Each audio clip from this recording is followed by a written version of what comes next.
Dad perfect revents. My son locked me in the house. But he didn't know what I kept in the basement.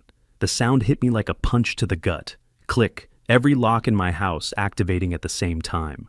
Electronic locks on every door, every window, every possible exit. I was standing in my living room, still holding my dinner plate of leftover meatloaf, when I heard it. The sound was cold, mechanical, final. Then came the footsteps. My son Nathan walking away down the gravel driveway, his expensive leather shoes crunching on stones. His BMW started up with that smooth German purr, and I ran to the front door like an old fool. I pushed it with my shoulder. Nothing. Locked tight as a bank vault. Nathan! I banged on the reinforced glass with both fists. Nathan, what the hell is going on? But his taillights were already disappearing into the darkness down our long driveway, and I was left there with my hand pressed against the cold glass, my breath fogging up the surface. My own son, my flesh and blood, had just locked me in my own house like a rabid dog that needed to be put down. My name is Vernon Hoffman. I'm 62 years old, and let me tell you something. I've lived through things that would break most men. I built Hoffman Construction 35 years ago, with nothing but a beat-up pickup truck and my two hands. Started when I was 27, fresh out of the service, with nothing but determination and a willingness to work 16-hour days. Today it's one of the biggest construction companies in the state, with annual revenues pushing $50 million. I survived Vietnam, economic crashes, the death of my wife Beverly 6 months ago from cancer. But I never thought my own son would do this to me. I tried every door in that house, front door, back door, garage door, even the little side door that leads to the garden shed, all locked. The electronic panels next to each one blinked red like angry eyes, red like blood, like betrayal. I found my phone, the one Nathan had upgraded for me last month. No. Signal, 0 bars. Impossible. There's always signal here in the hills. The landline was dead too. When I picked up the receiver, there was nothing but dead silence. No dial tone. Nothing. That's when it hit me like a sledgehammer to the chest. This wasn't random. This was planned. Meticulously planned. The new locks Nathan installed last month for your security dad. The latest technology. The phone problems that started after he updated my system to keep you safer from scammers. Patricia being fired 3 weeks ago after 20 years of loyal service because of necessary budget cuts. It all made perfect sense now, fitting together like pieces of a jigsaw puzzle I'd been too blind to see. I sat in Beverly's old chair, the one with the worn fabric where she used to sit and read her romance novels in the afternoons. The house felt different now, bigger, empty, like a prison instead of a home. The security cameras Nathan installed were humming overhead, their red lights blinking. Steadily, he was watching me from wherever he was, watching me like I was some kind of lab rat in an experiment. For a moment, the weight of it all nearly crushed me. Here I was, Vernon Hoffman, who'd built a multi-million-dollar company from scratch, who'd survived combat in Southeast Asia, who'd buried more friends and family than any man should have to. And now I was trapped like an animal by my own son. The son I'd raised, educated, brought into the business. The son I'd trusted with everything. But then something sparked inside me. Maybe it was the old soldier's instincts kicking in. Maybe it was just plain stubborn pride. But I realized something important. Nathan had made one mistake. A big one. Because that night, while he thought he had me trapped and helpless, I remembered something he never knew about. Something Beverly and I built 30 years ago during the crazy times in the 1980s, when businessmen were getting kidnapped left and right, when having money made you a target. I walked to the basement door. It was an old wooden door that most people wouldn't even notice, tucked away in the hallway next to the kitchen. Nathan never went down there. It's dirty, he'd always say when he was a kid. Smells like mold and old concrete. Perfect. Because what's down there, hidden behind years of dust and forgotten storage boxes, he doesn't know about. Nobody knows except Beverly and me. And she's gone now, taken by that damn cancer that ate her alive in 3 short months. I opened the door and started down the creaky wooden steps, each one groaning under my weight. My knees aren't what they used to be. 62 years and hard living will do that to a man. The basement was small and cluttered, filled with old tools, Christmas decorations, boxes of photos and memories from better times. But I wasn't interested in any of that nostalgic junk. I walked straight to the metal shelf against the back wall, the one that's been sitting in exactly the same spot for 3 decades. My fingers found the hidden latch behind the right frame, just where Howard Davis had installed it all those years ago. Click. The shelf slid to the left on hidden rails, smooth as silk despite the years, revealing what was behind it. A steel door painted the same gray color as the basement wall, invisible unless you knew exactly where to look and what you were looking for. I turned the heavy handle and stepped into total darkness that smelled of cool earth and possibilities. My hand found the flashlight hanging on the hook where I always kept it, right next to the entrance. The beam cut through the darkness like a sword, revealing our secret, our salvation, a tunnel. 6 feet wide, 8 feet high, reinforced concrete walls stretching into blackness. It extended 200 meters north, toward freedom, toward a life Nathan didn't know existed. Beverly and I built this back in 1985, when the kidnappings were at their worst. Businessmen were disappearing left and right, held for ransom sometimes, found dead on remote highways. We hired Howard Davis, a civil engineer, an old Army buddy from my Vietnam days. Told him we needed an escape route if things went south. Howard asked no questions, just drew up the plans, kept his mouth shut, and built it right. The construction took 6 months of secret work, mostly at night and on weekends. We told everyone we were putting in a new septic system, which explained all the digging and concrete trucks. Howard's crew thought they were building storm drainage. Only the 3 of us knew the truth. At the end of that tunnel, 200 meters through Carolina clay and bedrock, was a little house in the St. Joseph neighborhood. 5 blocks from my mansion, but it might as well have been another world entirely. We bought it through a shell company Howard set up, paid cash, no mortgage, no paper trail leading back to us. Nobody knew it was ours. 2 bedrooms, 1 bathroom, simple furniture bought at estate sales, canned food in the pantry, bottled, water in the closets, old clothes in the dressers, everything we'd need to disappear if we had to vanish overnight. Beverly always said, "You never know when we'll need it, Vern. Dangers change faces, but they always come back wearing different masks." She was right about that, right about everything, as usual. I walked through that tunnel for the first time in 2 years. Every step felt like walking toward freedom. The concrete was solid, the air circulation system Howard installed still working perfectly. When I reached the other end, I climbed the steps and emerged into the storage room of the little house. Everything was exactly as we'd left it, dust-covered but intact. I changed into the old clothes we kept there, blue jeans, a faded plaid shirt, work boots that had seen better decades. I looked at myself in the cracked mirror hanging on the back of the bedroom door. I wasn't Vernon Hoffman anymore, construction company owner, man of substance and reputation. I was just Eddie, a regular guy from the neighborhood. Another invisible old man nobody would look at twice. I stepped outside into the night air for the first time as a free man.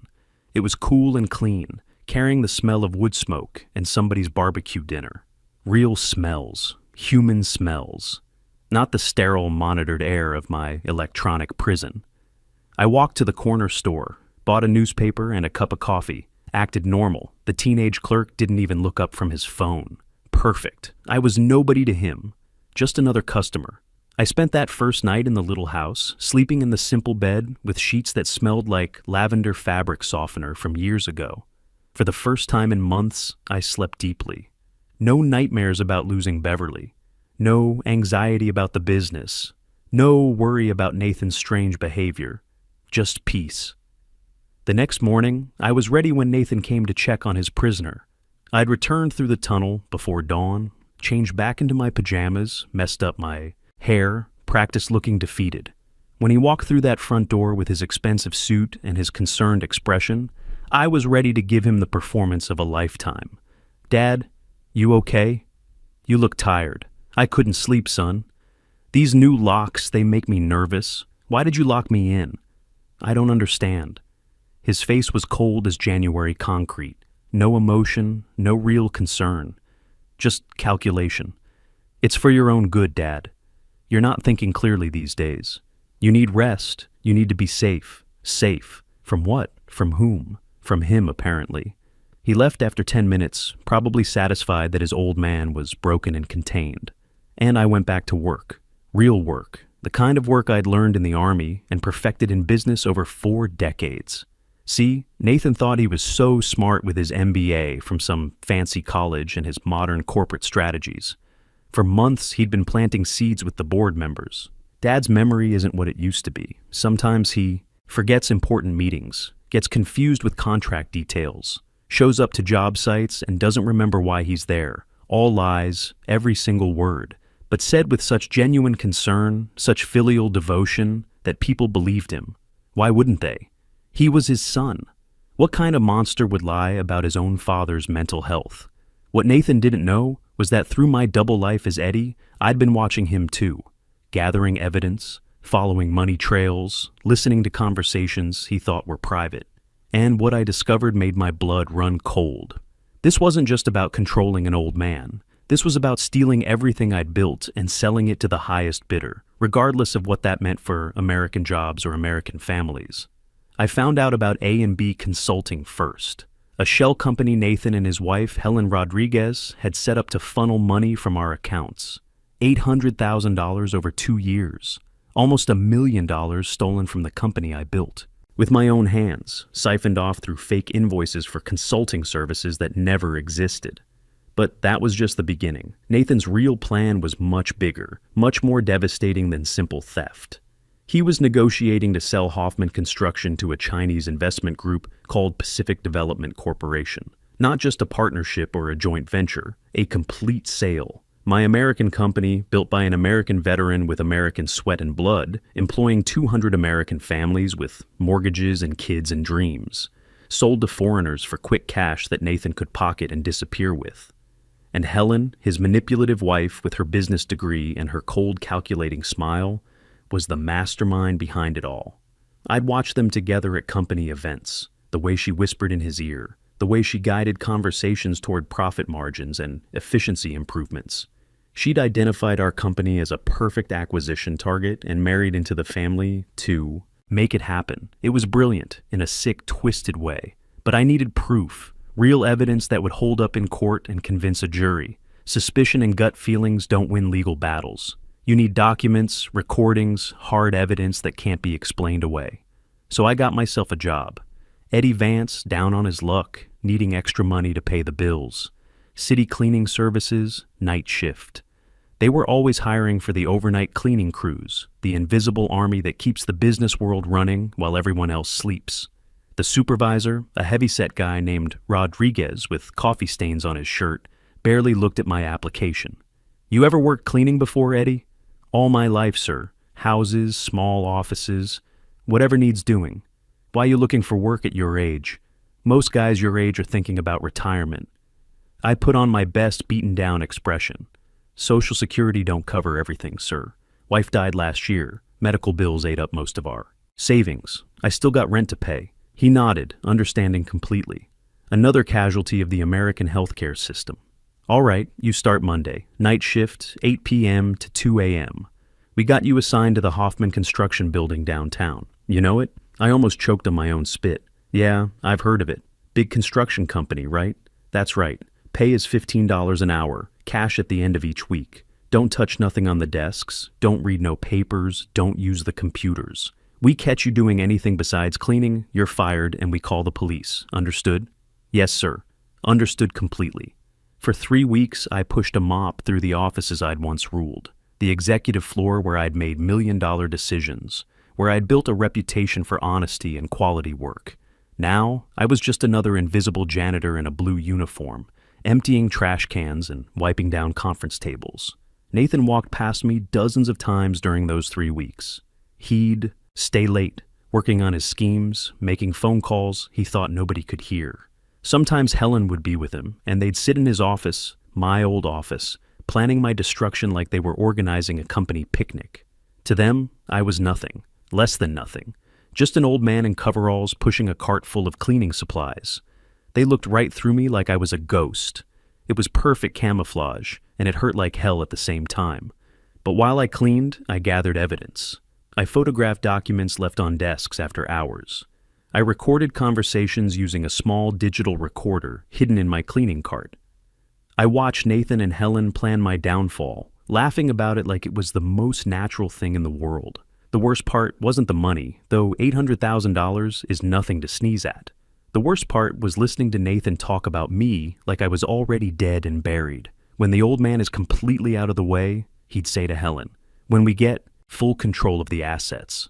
The old man, his father, disposable. I kept copies of everything, financial records showing the fraudulent transfers, forged documents with my signature, or what was supposed to be my signature. Recordings of Nathan admitting to the theft, to the plan to have me declared mentally incompetent. I even got video of him meeting with the Chinese investors, shaking hands on the deal to sell my life's work to Pacific Development Corporation. During the day, when I was supposed to be locked in my house going slowly crazy, I was actually living my double life in the St. Joseph neighborhood. My neighbor Al Richardson turned out to be the best friend I'd had in years. Retired auto mechanic, 67 years old. Wife died 3 years ago. Kids moved away and never call.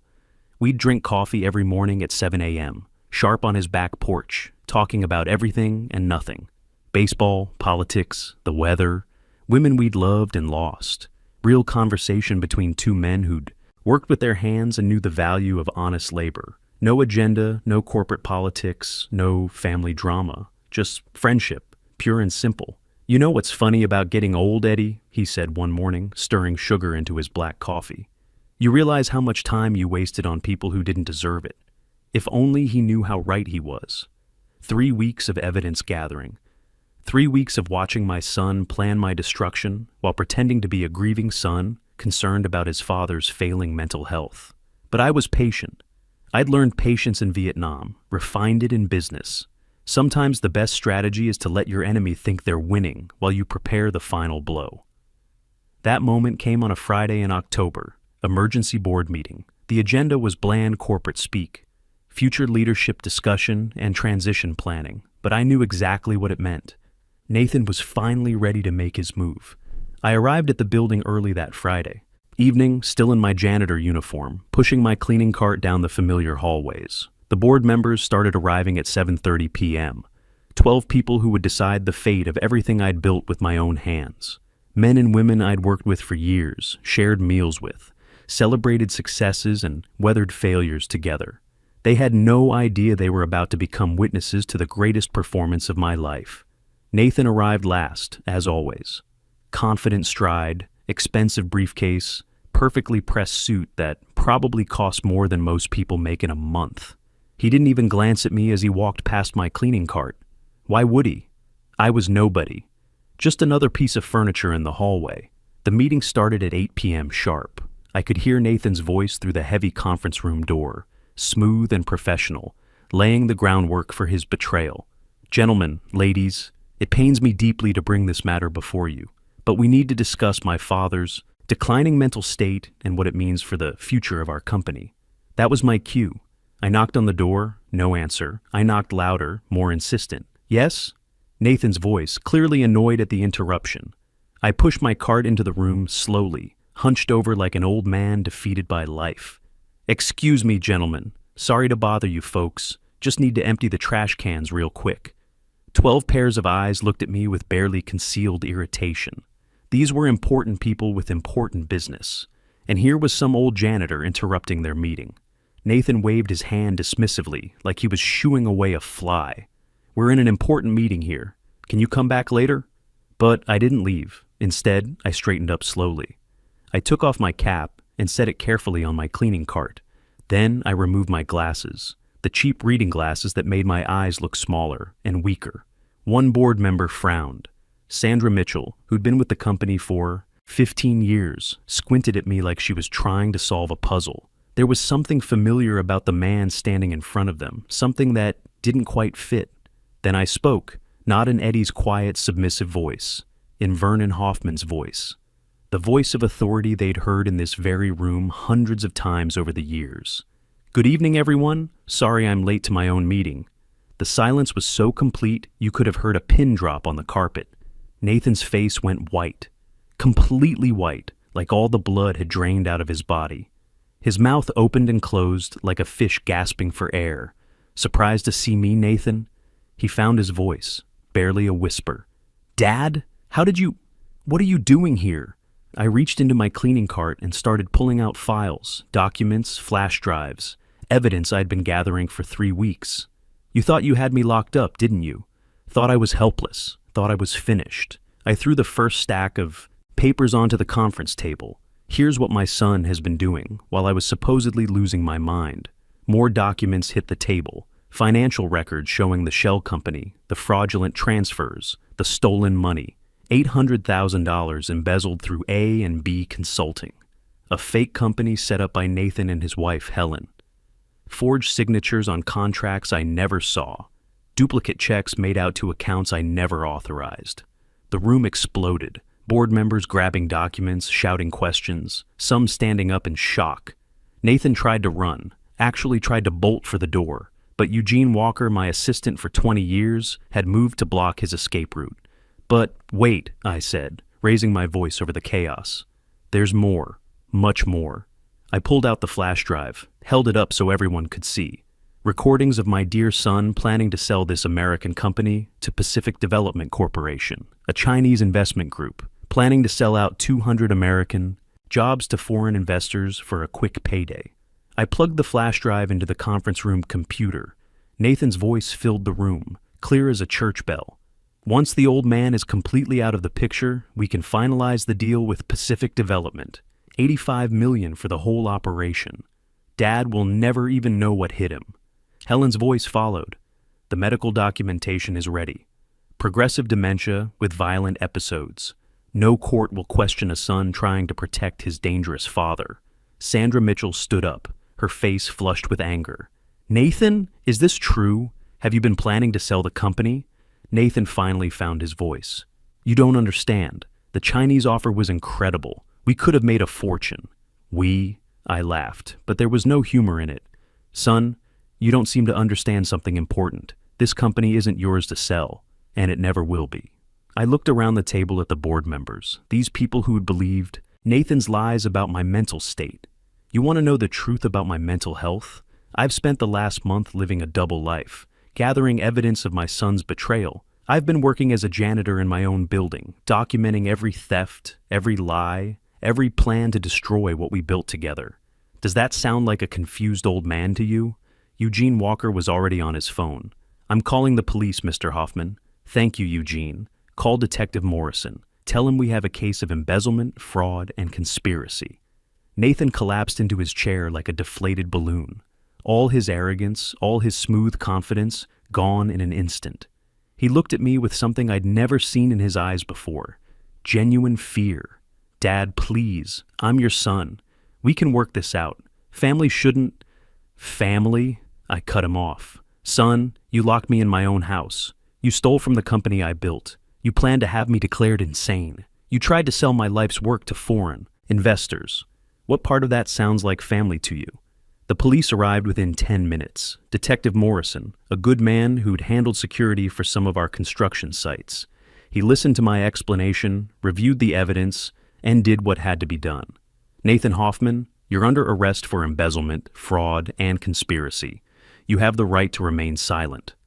As they led him away in handcuffs, Nathan looked back at me one last time. You've ruined everything, Dad.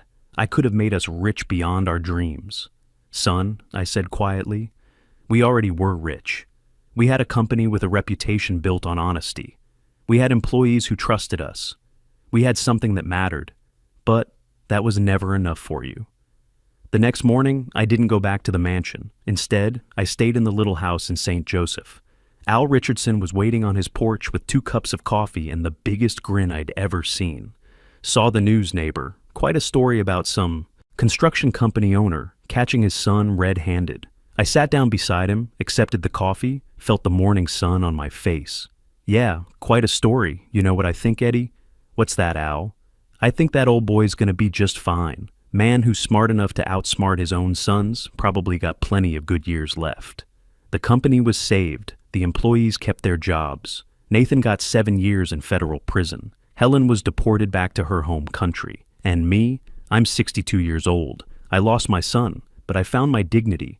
I lost my mansion, but I found real friendship.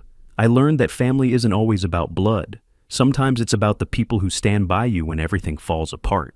Nathan thought he locked me up, but all he really did was set me free. Sometimes the greatest revenge isn't destroying your enemy. It's proving they never truly knew you at all.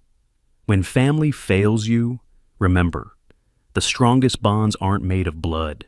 They're forged by choice, respect, and the courage to stand up for what's right.